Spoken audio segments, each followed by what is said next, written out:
ज़्यादा 6 महीने हो गए ने मैनू गुर्दियां दा मसला है। खामद मेरा फौत हो गया तो मैनू बच्चे पुछदे नहीं। सर्विस अस्पताल में लैन पवाई सी। सेहत कार्ड ते मैं ना गुर्दे वाश करांदी नहीं है सर्विस अस्पताल। कार्ड बंद हो गया तो मैनू बड़ी तंगी हो गई। इन्हें पुत्र ने तो एक धी है तो पुत्र पुछदे ही नहीं। उन्हें फोन करके नहीं पूछा मां एडी बीमार है। धी कोई कोई वो भी माड़ी है तो उन्हें मैनू रखा है। उन्हें घरों बाहर कढ़ दिता। गुर्दे वाश करान आई सा, मेरी लैन खराब हो गई, इन्फेक्शन हो गया तो हुण जिहड़ा मैनू इन्हां ने लैन पवाई, गुर्दे भी वाश होए ने, तबीयत ठीक है, दवाइयां भी लगियां, गुर्दे भी वाश हो गए ने।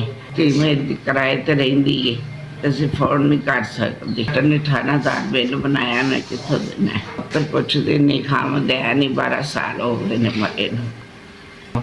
मेरा बिल दे दो, मैं अपने घर जावां। मैं 6 घंटे हो गए ने, जान ही नहीं देंदे पे।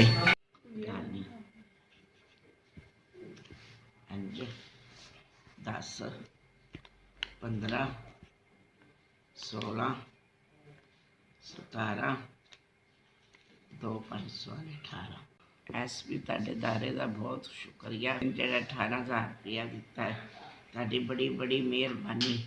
मैं तो वेख्या नहीं, मेरा अल्लाह लाया है, मेरा अल्लाह ने फरिश्ता बनाया है। अल्लाह तो जींदा रहे, तंदरुस्ती होवे, रब तेन बहुता दे, तुहाडे दर ते खैर करे। बड़ी मदद करते चला, किन्ना कु देंदा है जी। मैनूं दवाइयां भी लगियां ने, गुर्दे वाश होए ने, लैन भी पई है ते मेरी तबीयत बहुत खराब सी। तुहाडी मेहरबानी, शुक्रिया। तुसीं